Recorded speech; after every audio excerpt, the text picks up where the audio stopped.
Hello there everybody, it's Krang here and welcome to another video.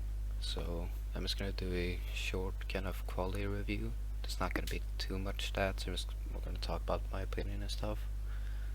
I was actually meant to record and upload this tomorrow, but I didn't have time to do it, so it's not my when I used to watch the quality, it was more like, should I say, like fresh emotions, you can say it like that. So now I'm more like had time to think about it and think it over and stuff. But yeah, I thought I'd just do a short review of each team and how they did and stuff. So yeah, let's just jump straight into it.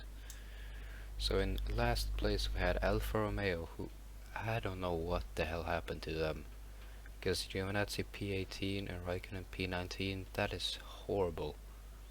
And then the most surprising part is that they're 1.119 seconds slower than they were in 2019. And we got a kind of confirmation that Ferrari's engine is about half a second slower over the whole lap on Austria this year compared to last year. But still, Alfa lost over 1 second. They have done the worst out of all teams. Like, how can you go back that much? I don't understand. That's horrible by them. If they're doing this bad when designing their cars, they need to think something over. They need to get back on their feet, seriously. So they were like decent last year, but now they're just horrible. Then in P9 we have Williams, who, well, Latifi was last and Russell was P17, but so they had the same average as Alfa Romeo, but because Alfa was more than 1 second slower and Williams improved by 0.737 seconds compared to last year, I thought Williams deserved the P9 spot. So they've done great work. Like, the pole time was a 2.9 and Russell doing a 5.1. That's not too far off. That's, what is it, 2.2 seconds? Yeah, 2.2. That's not bad at all for Williams if you compare it to last year. So great job, Williams. Keep doing what you're doing. You're actually going upwards for the first time in years. Then we have Haas, who I thought they were gonna improve. Like, I actually used Grosjean in my F1 fantasy team because I thought he was gonna be able to get some points and stuff. But wow, what a freaking disappointment. Grosjean P15, Magnussen P16.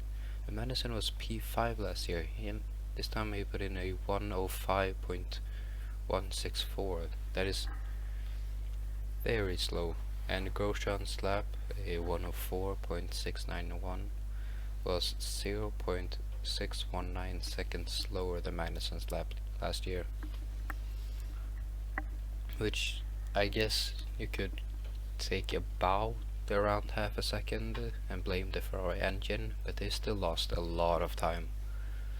Like, even if everything they lost was just because of the engine, that just means they haven't improved anything else on the car, which is very hard to believe. So I don't know what the hell happened to Haas. Like, 2018 was their prime, then everything just went to hell, not gonna lie. But just because of my F1 fantasy team, I hope Grosjean can pull this off and get some points tomorrow. Otherwise I'm gonna be last in the leagues.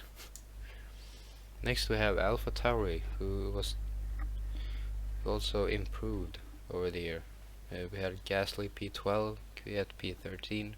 They both did low 104s, and they were 0.36 seconds faster than last year, which is, I mean, it's not a lot, but in F1 terms it's quite a lot.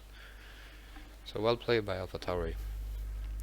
Because I don't think any of that is the engine, so it's just their actual car, is my guess at least.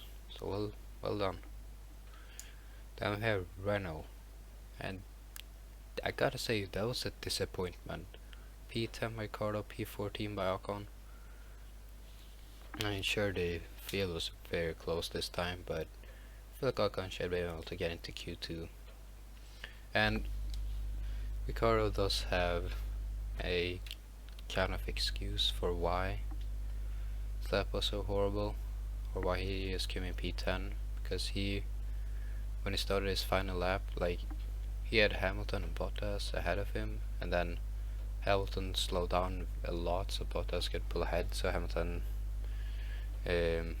didn't lose any time force, and then Ricciardo was stuck behind Hamilton, which and then the yellow flags from Bottas as well. So yeah, Ricciardo didn't really get a chance, and he only did one run as well, but he still improved over since 2019 by 0.277 seconds, which is decent, but I was expecting a bit more of an improvement for Renault. Then we have the biggest disappointment ever, not gonna lie. Ferrari, Sebastian Vettel out in Q2, P11 with a 104.206. That's over 1 second off Leclerc's pole time last year. And Leclerc himself, he put in a 103.923, which is 0.920 slower than his pole time last year. I don't know what the hell Ferrari have done this year, but they effed up big time. Like, sure, part of it is the engine, but you don't just randomly lose almost a second. That doesn't happen. And Leclerc should be lucky that he's even P7, not gonna lie. I was expecting him to get P10. Like, I mean, sure, they said their car was bad, so I was expecting maybe that they were gonna be fighting for the third row, maybe Merc front row, Red Bull second row, and then Ferrari third row. But no, out in Q2 for Vettel. And Leclerc is just getting lucky due to getting a lap in before the yellow flags and all the pile-ups and stuff, which caused Hamilton and Ricciardo and stuff to... Hamilton lost his lap time, by the way, because I know he's under investigation, but he still managed P2. So yeah, horrible by Ferrari, and I don't know what to say. I hope they have some race pace at least, otherwise I don't even know what to say. It's like, my favorite team is Ferrari, and I want Ferrari to win. I want Leclerc to be champion, but that is not gonna happen today. They are going to have to fight to secure P3 this year, once they actually get their upgrade package in Hungary. That they are gonna have to survive 2 races with getting barely any points at all. And I would say I'm worried about Ferrari now, because if their Hungary upgrade Hungary upgrade still makes them slower than last year, I don't know what to say. Like, they need to improve by over a second for me to be happy about what they have done this year. Like, such a disappointment. Next up in P4, now the 4th fastest team is Racing Point, or Tracing Point, or the pink Mercedes, whatever you want to say. Sergio Perez P9, Lance Stroll Sergio Perez P6, Lance Stroll P9.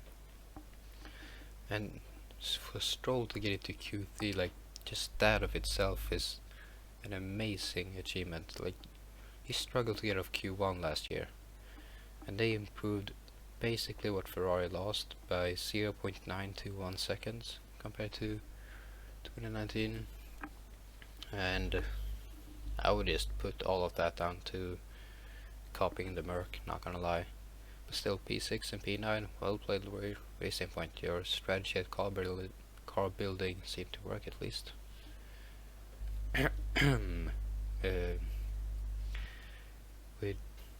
Why did I do that?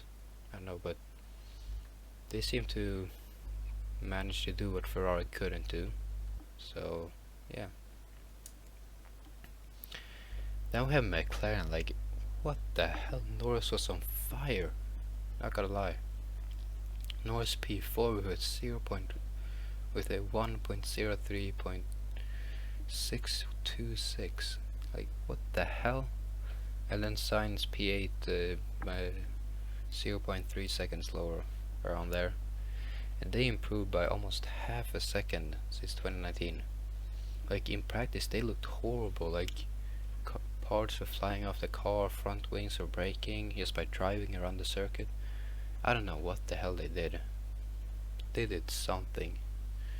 It's like, because just before quali I was like, no, McLaren won't be able to do this, like they are going to be outdone by Renault and stuff. So in my fantasy team I switched from McLaren to Renault and changed my turbo driver from Sainz to Ricciardo, which apparently was a mistake. Yeah, I don't know what the hell they did, but they are currently the third fastest team on the grid. And I honestly think if any of the Mercs or Verstappen crashes out, I think Norris can get a podium today, which is unbelievable. Then we have Red Bull, the, what should I say, the second top team now, because they're only two. But they surprisingly went backwards. They're the fourth team that went backwards this season by 0.038 seconds, which is not a lot. That could just come down to how Verstappen drove his lap, but that is still a surprise. I thought Red Bull was gonna improve, considering their car seemed fast in practice and testing and stuff, but apparently they went backwards. At Verstappen P3, Albon P5, Verstappen with a 1.103.477. Not a bad lap time, but still slower than it did last year, so I was expecting a little more. But then, like, look at Verstappen's lap time and then just look at this, like, what the hell have Merc done? Valtteri Bottas with pole with a 1:02.939. He beat Leclerc's lap record on Austria in Q2. Then went on to do this, and that was in his first run. On Hamilton's second run kind of got ruined, and by the way, that lap time that says Hamilton did, that's not correct, because that lap time got removed, but I made this before the decision was made by the steward. Yeah, Hamilton P2, Bottas P1. Seems to be another dominant season by the new black Mercedes, which I gotta say looks amazing. And the first below, or the first 2 laps ever below 0.2, 102 I mean. And that is just fast, and like, Bottas is half a second faster than Verstappen. Same with Hamilton as well. That is just insane. So my predictions for, well, the race is in 2 hours whilst recording this, so my predictions will probably be Hamilton getting the win, because Bottas still has the the second driver contract, and I think Hamilton's faster when it comes to race pace. But one thing though, Verstappen is starting on medium tires, so if the hot weather suits the Red Bull better, that could really come into Verstappen's hands, but I still don't think he's gonna get the win. So it will be either a Merc 1-2 or a Merc 1-3, I guess. But I'm guessing Hamilton getting the win, Bottas P2, and then Verstappen P3 or P2, but he's not getting the win. There's no way. But yeah, that is my short quality review. I know there were a little bit more stats than I was planning on doing, but I didn't want to go like overboard and talking about everything tech and stuff about Formula 1. So I wanted to go like do a little rundown for the teams did. But yeah, thank you guys so much for watching. Be sure to leave a like, subscribe, check out my main channel. We're about to hit 300 subs, by the way. Yeah, that is all for me. Peace out.